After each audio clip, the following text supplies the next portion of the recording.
తిరిగి BCN news కి స్వాగతం. రైతులకు కూటమి ప్రభుత్వంలో సంపూర్ణ సహకారం ఉంటుందని ప్రభుత్వ విప్ ఎమ్మెల్యే బొత్స శ్రీనివాస్ పేర్కొన్నారు. పశ్చిమ గోదావరి జిల్లా తాడేపల్లిగూడెం మండలం అప్పారావుపేటలో కృషి అమృత్ భారత్ ఫార్మర్ ప్రొడ్యూస్ సంస్థ ఆధ్వర్యంలో నిర్వహించే ధాన్యం కొనుగోలు కేంద్రాన్ని ఆయన పరిశీలించారు. ఈ సందర్భంగా ఆయన మాట్లాడుతూ రైతులు కోరుకున్న మిల్లుకే ధాన్యం తరలించే అవకాశంతో అమ్మిన 24 గంటల్లోనే సొమ్ము రైతుల ఖాతాలకు జమ చేస్తున్నామన్నారు. జాయింట్ కలెక్టర్ రాహుల్ కుమార్ రెడ్డి మాట్లాడుతూ రైతులు దళారులను ఆశ్రయించి మోసపోవద్దన్నారు.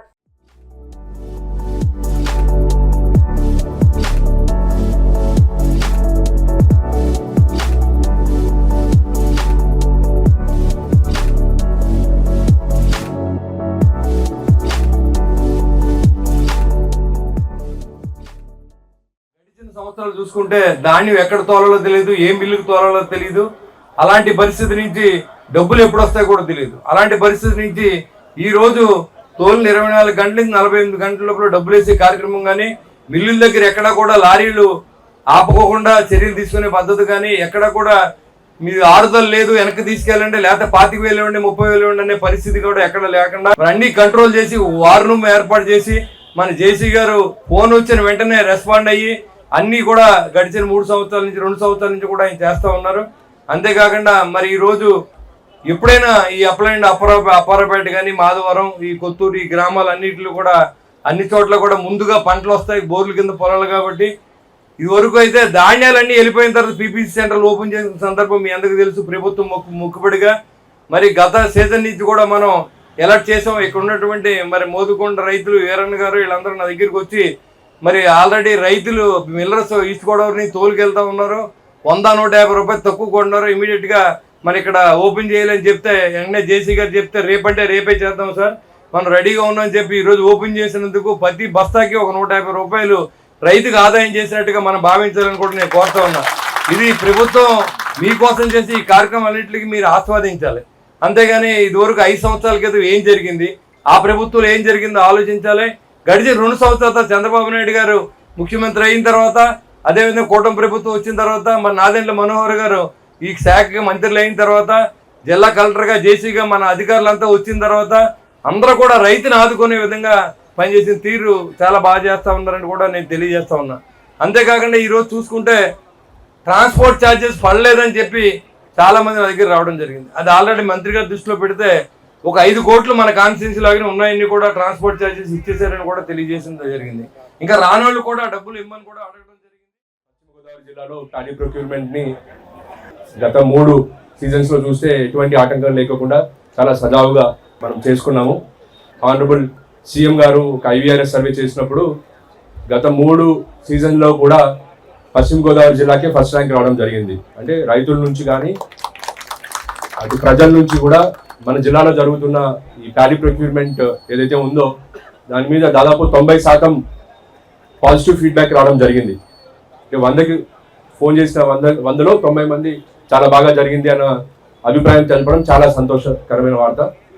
అదే దృక్పథంతో ఈసారి కూడా పనిచేయాలని చెప్పి మేమందరం ప్లాన్ చేసుకుంటూ ముందుకెళ్తున్నాము. దానికి మీ అందరి సహకారం, అదేవిధంగా మిల్లర్స్ కానీ ఇక్కడ ఉన్న స్టాఫ్ కానీ అందరూ సహకరిస్తారని నేను కోరుకుంటూ, ధాన్యం డబ్బులు 90% 24 గంటల్లోనే పడిపోతుంది.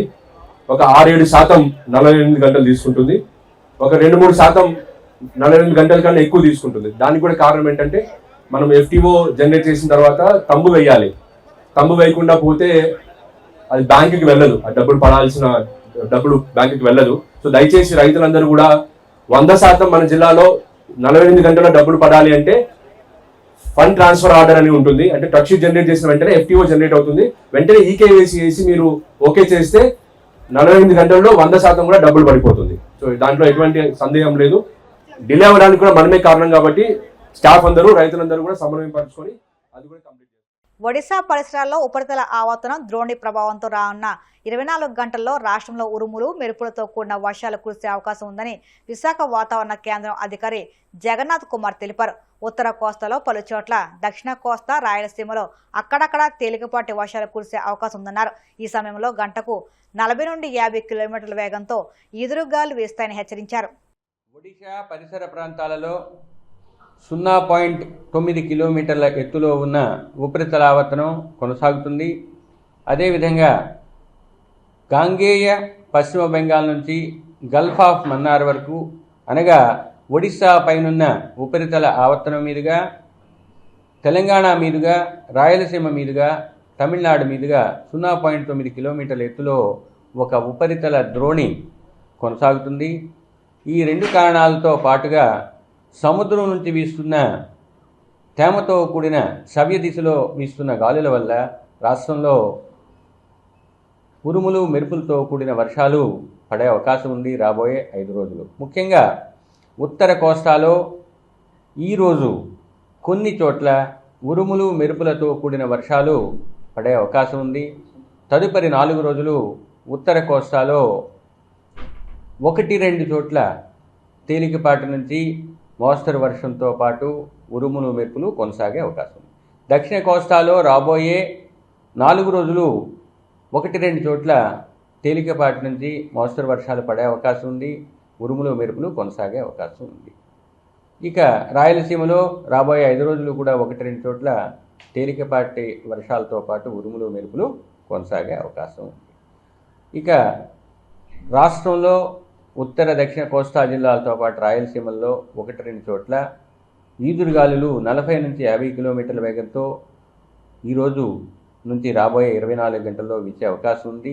తదుపరి 4 రోజులు 30 నుంచి 40 కిలోమీటర్ల వేగంతో ఈదురుగాలు 1-2 చోట్ల రాష్ట్రంలో వీచే అవకాశం ఉంది.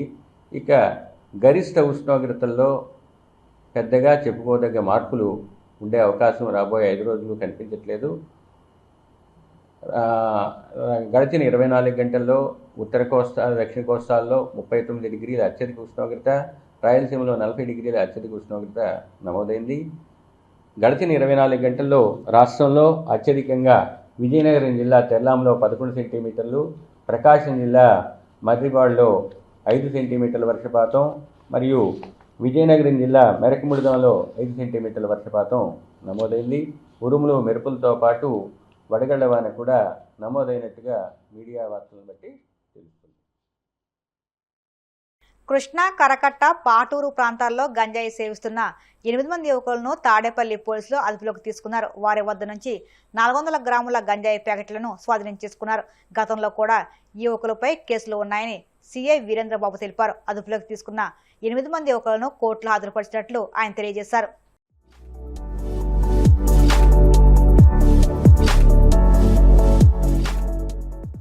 ఈరోజు తాడేపల్లి పోలీస్ స్టేషన్ లిమిట్స్ లో ఒక 8 మంది గంజాయి కలిగి ఉన్న వ్యక్తుల్ని అరెస్ట్ చేయడం జరిగింది. వారందరినీ కూడా తాడేపల్లి పాతూరు గ్రామానికి చెందిన వారు. అలాగే వారిని తాడేపల్లి పాతూరు గ్రామానికి చెందినటువంటి నది కరకట్ట దగ్గరలో వాళ్ళని అదుపులోకి తీసుకోవడం జరిగింది. అందులో మొత్తం 8 మందిని అదుపులోకి తీసుకోవడం జరిగింది. 8 మందిలో ఒక అతని పేరు బండ్ల ప్రశాంత్, అలాగే ఇంకొక అతని పేరు కిరణ్, అలాగే శివశంకర్, హేమంత్, తర్వాత పవన్ కళ్యాణ్, సతీష్, జ్యోతిబాబు, మొత్తం 8 మందిని అదుపులోకి తీసుకోవడం జరిగింది. వీళ్ళందరి దగ్గర ఒక్కొక్కరి దగ్గర 50 గ్రామ్స్ గంజాయి కలిగి ఉన్నారు. ఈరోజు మధ్యాహ్నం టైంలో వాళ్ళని అరెస్ట్ చేయడం జరిగింది. అయితే వీళ్ళందరూ కూడా ఈ గంజాయిని విజయవాడకు చెందినటువంటి చేతన్ అనే వ్యక్తి దగ్గర వీళ్ళు గంజాయి కొని తీసుకొస్తున్నారు. అతని దగ్గర ఎక్కువ మొత్తంలో గంజాయి ఉన్నదని చెప్పేసి చెప్తున్నారు. అతని కోసం ప్రయత్నం చేశాము. అతను పరారీలో ఉన్నాడు, అందుబాటులో లేడు. ముఖ్యంగా తాడేపల్లి పోలీస్ స్టేషన్ పరిధిలో ఈ గంజాయి మీద మా గౌరవ ఎస్పీ శ్రీ వకుల్ జిందాల్ గారు, అలాగే మా గౌరవ డిఎస్పీ శ్రీ మురళీకృష్ణ గారు ఆధ్వర్యంలో ప్రత్యేకంగా టీంను పెట్టేసి నిఘా ఉంచి వీళ్ళని పట్టుకోవడం జరిగింది. అయితే గతంలో వీళ్ళందరూ కూడా పాత నేరస్తులు ఉన్నారు. అందులో ఈ ప్రశాంత్ అనే వ్యక్తి మీద గతంలో 4 కేసులు, పాత ఎన్డీపీఎస్ కేసులు ఉన్నాయి, గంజాయి కేసులు. అయినా కూడా అతను ఇప్పటికి 4 సార్లు జైలుకి వెళ్ళొచ్చాడు. అయినా కూడా అతనిలో ఎటువంటి మార్పు రాలేదు. రిపీటెడ్ గా అతను నేరాలు చేస్తానున్నాడు. అలాగే పవన్ కళ్యాణ్ అనే వ్యక్తి మీద విజయవాడ పరిసర ప్రాంతాల్లో సుమారు 6 కేసులు ఉన్నాయి. ఇవన్నీ కూడా వీళ్ళందరూ కూడా హెచ్బి నేరస్తులను, అంటే హౌస్ బ్రేకింగ్ నేరాలు చేస్తున్నారు మరియు గంజాయి కేసుల్లో కూడా ఉన్నారు.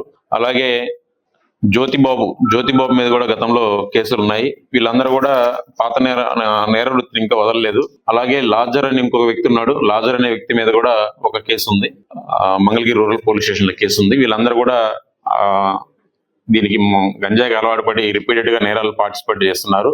మా ప్రత్యేకంగా ఈ తాడేపల్లి పరిసర ప్రాంతాలన్నీ కూడా గంజాయి రహిత ప్రాంతంగా తీర్చిదిద్దాలనే ఉద్దేశంతో ఇటీవల మా గౌరవ ఎస్పీ గారు ప్రతి ఏరియాలో కార్డన్స్ ఇచ్చి కూడా నిర్వహించడం చేపిస్తున్నారు. అలాగే నిన్న కూడా వచ్చేసి కార్డన్స్ చేశారు.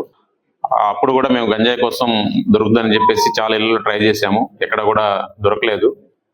మేము ప్రజలందరినీ కోరుకునేది ఏంటంటే వారు ఎవరన్నా గంజాయి కలిగి ఉన్నా, అమ్ముతున్నా, లేకున్నా సరఫరా చేస్తున్నా మీకు ఏదైనా సమాచారం ఉన్నట్లయితే మాకు ఈగల్ నెంబర్కి కానీ లేకుంటే మా పోలీస్ నెంబర్కి కానీ లేకపోతే పోలీస్ స్టేషన్ కానీ ఇమీడియట్గా సమాచారం తెలియజేసినట్లయితే వాళ్ళ మీద ప్రత్యేకంగా చర్య తీసుకోవడం జరుగుతుంది. వార్తలు ముగించే ముందు ముఖ్యాంశాలు మరొకసారి. అధునాతన ఫైర్ టెండర్ వాహనాలు పరికరాలను ప్రారంభించిన సీఎం చంద్రబాబు.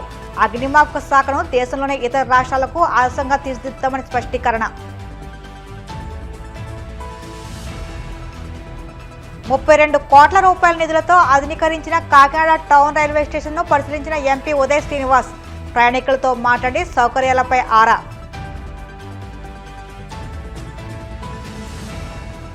మహిళల ఆత్మగౌరవాన్ని కించపరిస్తే వత్తాసు పలుకుతారా? కూటమి నేతలపై తీవ్ర ఆగ్రహం వ్యక్తం చేసిన శాసనమండలి విపక్ష నేత బొత్స సత్యనారాయణ. వాడపల్లి వెంకన్న ఆలయంలో ప్రత్యేక పూజలు. మంగళవాద్యాల నడుమ శ్రీ స్వామి అమ్మవార్లకు మెరుకొల్పు సేవ, ఐశ్వర్యలక్ష్మి హోమం. ఈ వార్తలు ఇంతలో సమాప్తం. మరిన్ని వార్తల కోసం BCN digital YouTube channel, Facebook పేజీని ఫాలో అవ్వండి. అప్డేట్ వార్తల కోసం ప్లీజ్ సబ్స్క్రైబ్.